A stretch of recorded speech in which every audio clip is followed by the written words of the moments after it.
कहानी शुरू होती है और हमें एक लड़की दिखाई जाती है जिसमें बहुत तरह की पावर होती है और इस वजह से उसका कोई भी फैमिली मेंबर उसे एक्सेप्ट नहीं कर रहा था। तो सब डिसाइड करते हैं कि उसे बोली में सेल कर देंगे। उस लड़की को 100 से भी ज्यादा लोगों के सामने रखा जाता है। इतने में एक लंबा सा आदमी आता है जिसके बड़े बड़े सींग होते हैं। वो उस लड़की को $5 मिलियन में खरीद लेता है। वो आदमी उसे एक अजीब सी जगह लेकर जाता है जहाँ कई सारे अजीब क्रिएचर घूम रहे होते हैं। फिर वो रूम तक पहुंचते हैं। फिर वो आदमी अपना मास्क हटाता है। वो हम देखते हैं कि वो आदमी पूरी हड्डियों का था। वो उस लड़की से कहता है कि तुम बहुत ज्यादा किस्मत वाली हो जो इस तरह से पैदा हुई हो। फिर वो अपना बचपन याद करती है जो कि बहुत बुरा और दर्दनाक था, जिससे उसे लगता है कि वो किस्मत वाली तो कभी नहीं हो सकती, जिससे वो बहुत घबरा जाती है। वो आदमी उसे जोर से गले लगा लेता है। वो नहीं चाहता है कि वो लड़की अपने आप को और ज्यादा नीच समझे। जब उसकी आंखें बंद होती हैं, वो उसे एक बहुत ही खूबसूरत जगह पर लेकर जाता है। वो बताता है कि वो इतनी सी देर में जापान से फ्रांस आ गए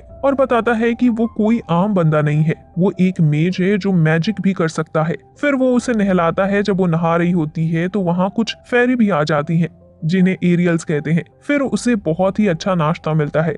एक लेडी जिसका नाम सिल्वर है, वो उस घर की केयर टेकर है। उसे बहुत टाइम के बाद ऐसा ट्रीटमेंट मिल रहा था। एलायंस उसे बताते हैं कि उसे अब ट्रेनिंग दी जाएगी और वो भी एक मेज बनेगी। और एलायंस बताता है कि वो एक रेयर ब्रीड से है जिसका नाम सेलेबैक है। एलायंस बताता है कि सेलेबैक एक जैसा बंदा होता है जो एरियल्स को देख सकता है और मैजिक में भी अच्छे होते हैं। एलायंस उस लड़की को फैमिली का मेंबर बनने को कहता है और एक रेयर नेकलेस भी देता है, लेकिन उसको फैमिली वर्ड ही अजीब लग रहा होता है। उसको बहुत अच्छी नींद आती है, लेकिन कुछ एरियल्स चॉइस को उठा देती है। वो उसे उनके साथ जंगल में जाने को कहती है। वो उसे जंगल भी अंदर तक ले जाती है। फिर एरियल चॉइस को उनके दुनिया में जाने को कहती है, लेकिन वो एरियल्स को मना कर देती है क्योंकि पहले उसके पास कोई नहीं था, पर अब अलायंस है। इतने में अलायंस वहां आ जाते हैं और चॉइस को वापस ले जाता है। अलायंस चॉइस से कहता है कि वो उसे खुश रखेगा। इसके बाद चॉइस 2 दिन तक सोती है। चॉइस के उठने के बाद अलायंस उसे शॉपिंग पर ले जाता है और अपना चेहरा एक नॉर्मल इंसान में बदल लेता है जिसे कोई भी उसे पहचान न ले। अलायंस चॉइस को एक लाइब्रेरी में ले जाता है जिसके अंदर एक छुपी हुई वर्कशॉप होती है जहां चॉइस एंजेलिका से मिलती है जो मैसेज के लिए इक्विपमेंट बनाती है। एंजेलिका को पता नहीं होता कि चॉइस एक सेलेबैक है और वो उसे एक क्रिस्टल देती है और उसे चेंज करने को कहती है। चॉइस उसे एक सुंदर गार्डन में बदल देती है जिसके पावर को देखकर एंजेलिका हैरान हो जाती है। अलायंस एंजेलिका से कोई ऐसा इक्विपमेंट मांगता है जिससे चॉइस अपनी पावर को हैंडल कर सके। इक्विपमेंट खरीदने के बाद फिर वो दोनों वापस घर आ जाते हैं और आके देखते हैं कि एक बंदा जिसका नाम साइमन होता है वो उन दोनों का इंतजार कर रहा होता है। उसे अलायंस से मिलना था। कुछ देर बाद अलायंस चॉइस को एक जगह ले जाता है ड्रैगन दिखाने के लिए, लेकिन एक सिल्वर ड्रैगन चॉइस को उठाकर ले जाता है और चॉइस देखती है कि वो एक गोल्डन बाल वाला आदमी उसे कंट्रोल कर रहा होता है। वो उस ड्रैगन के सीक्रेट प्लेस पर ले जाता है और उसे पानी में गिरा देता है जिससे चॉइस पूरी भीग जाती है। इतने में अलायंस परछाई में से निकलकर आ जाता है। गोल्डन बाल वाला आदमी बताता है कि वो ड्रैगन लैंड का केयरटेकर है और साथ में ही वो एक मेज भी है जिसका नाम लिंडल है। लिंडल को अलायंस से कुछ बात करनी थी, इसलिए वो चॉइस को बेबी ड्रैगन के साथ खेलने के लिए छोड़ देते हैं। कुछ देर के खेलने के बाद चॉइस देखती है कि एक बूढ़ा ड्रैगन वहां होता है जिसकी जिंदगी खत्म होने वाली होती है। चॉइस उसके लिए दुखी हो जाती है। ड्रैगन का नाम नेवीन होता है और चॉइस अपनी पुरानी जिंदगी को याद करती है और याद करती है कि वो सुसाइड करने वाली थी। नेवीन चॉइस को देखता है कि वो परेशान हो रही होती है तो वो चॉइस को अपनी आखिरी उड़ान पर ले जाता है। फिर जब वो वापस आते हैं तो चॉइस देखती है कि नवीन पेड़ में बदल रहा है। नवीन चॉइस से कहता है कि जब भी अकेला फील करना तो मेरे पास आ जाना। चॉइस इस दुनिया से परेशान हो जाती है और अलायंस के पास जाने लगती है, लेकिन जाते हुए चॉइस चक्कर खाकर गिर जाती है। जब चॉइस उठती है तो वो देखती है कि एक बोलने वाली बिल्ली उससे बातें कर रही है। अलायंस बताता है कि ये बिल्ली 9 जिंदगियां जिएगी और ये अपनी 7वीं जिंदगी जी रही है। फिर वो एक जगह पर जाते हैं जो पूरी तरह से बिल्लियों से घिरा हुआ होता है। वो बिल्लियां चॉइस को अपनी रानी के पास ले जाती है। रानी बिल्ली अपना नाम मॉली बताती है और वो ये भी बताती है कि वो एक लड़की के साथ रहती है जिसे मॉली अपनी मास्टर मानती है। मॉली को चॉइस की हेल्प चाहिए होती है। फिर मॉली चॉइस को एक स्टोरी सुनाती है। वो बताती है कि बहुत साल पहले एक ईवल बंदा था जो बिल्लियों को मारना पसंद करता था।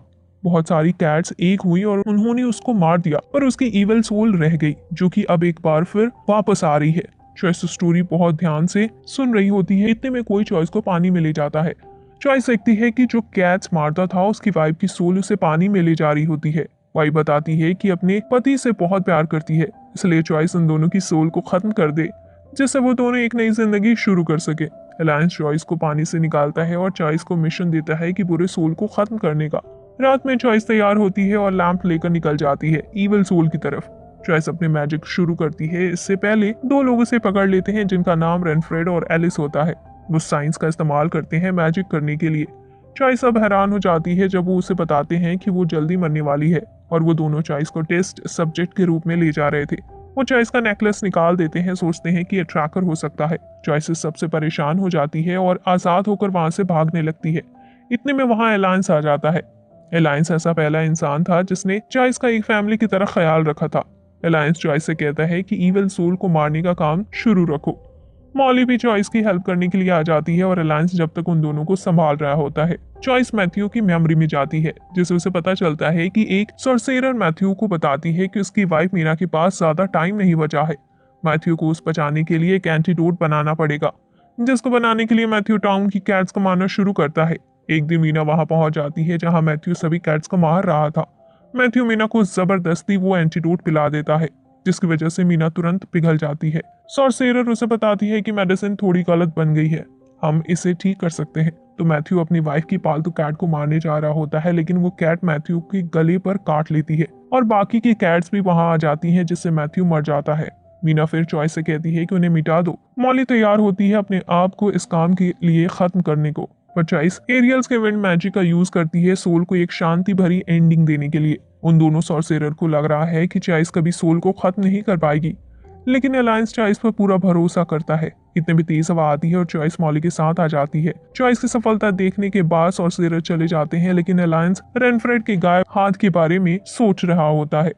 चॉइस इतना कुछ करने के बाद थक जाती है और अलायंस को उसे उठाकर घर ले जा रहा था। चॉइस रास्ते में अलायंस से पूछती है कि वो कब मरेगी। अलायंस जवाब देता है कि 3 साल में। फिर वो कहता है कि वो चॉइस की मौत की और लेट करने का कोई रास्ता ढूंढ ही लेगा, क्योंकि उसे चॉइस के साथ और लंबा जीना है। अलायंस बताता है कि वो ना ह्यूमन है ना ही फेरी। उसने लाखों लोग देखे हैं, पर वो उन्हें कभी समझ नहीं पाया। लेकिन जब उसने चॉइस को देखा तो उसे लगा कि चॉइस को अकेले नहीं छोड़ना चाहिए, क्योंकि उसके पास कोई और रहने की जगह नहीं है। जब अलायंस ये सब बातें कर रहा होता है, तब चॉइस सिर्फ अलायंस की आंखों में देख रही होती है, क्योंकि उसकी आंखों में सच्चाई दिख रही होती है। फिर चॉइस अलायंस का चेहरा पकड़कर कहती है कि मुझे कभी अकेला मत छोड़ना। फिर नेक्स्ट डे चॉइस 2 हफ्ते लंबी नींद में चली जाती है। अलायंस उसे माउंटेन पर ले जाता है ताकि वो जल्दी रिकवरी कर सके। साइमन भी चॉइस को देखने आता है और फेरी की रानी टिटानिया और उसका पति ओवरॉन भी चॉइस को देखने आते हैं। ओवरॉन चॉइस को उठा देता है और चॉइस जाके अलायंस से गले लग जाती है। टिटानिया बहुत खुश होती है उन दोनों का रिश्ता देख के। फिर वो चॉइस को गुड ब्लेसिंग देती है और चली जाती है। हमें पता चलता है कि अलायंस एक पूरा पास्ट चॉइस से छुपा रहा होता है। अलायंस चॉइस को मैजिक सिखाता है ताकि चॉइस अपने आप को अच्छे से मुसीबत से बचा पाए। अलायंस ने कुछ गलत काम किए होते हैं पास्ट में, तो इसलिए उन्हें चॉइस की हेल्प करनी होती है। अलायंस चॉइस को एक रिंग देता है और बताता है कि चॉइस की हेल्प करेगी मैजिक के कंट्रोल करने में। उन्हें किसी वॉच डॉग की इन्वेस्टिगेशन करना होता है। वो चर्च पहुंचते हैं और उन्हें पता चलता है कि जल्दी ही यहाँ किसी की मौत हो गई थी और इंसान की मौत नोच नोच कर हुई थी। फिर अलायंस और चॉइस अलग अलग रास्ते चले जाते हैं इन्वेस्टिगेट करने के लिए। चॉइस तलाश कर रही होती है, पर इतने में उसके पीछे कुछ घोस्ट पड़ जाते हैं। चॉइस को एक काले बालों वाला इंसान बचा लेता है। वो इंसान वही डॉग होता है जिसकी वो तलाश कर रही थी, पर वो देखती है कि डॉग घायल है। चॉइस उसकी हेल्प करने की कोशिश करती है और इतने में एलिस वहां आ जाती है और डॉग को ले जाने को कहती है और चॉइस उसे अपनी मैजिक से सुला देती है। डॉग का नाम उलस होता है। वो बताता है कि जब से उसके मास्टर की डेथ हुई है वो बहुत ही परेशानी झेल रहा है और अपनी मेमोरी चॉइस के साथ शेयर करता है और बताता है कि चॉइस के बालों का कलर भी उसके मास्टर इसाबेल की तरह है।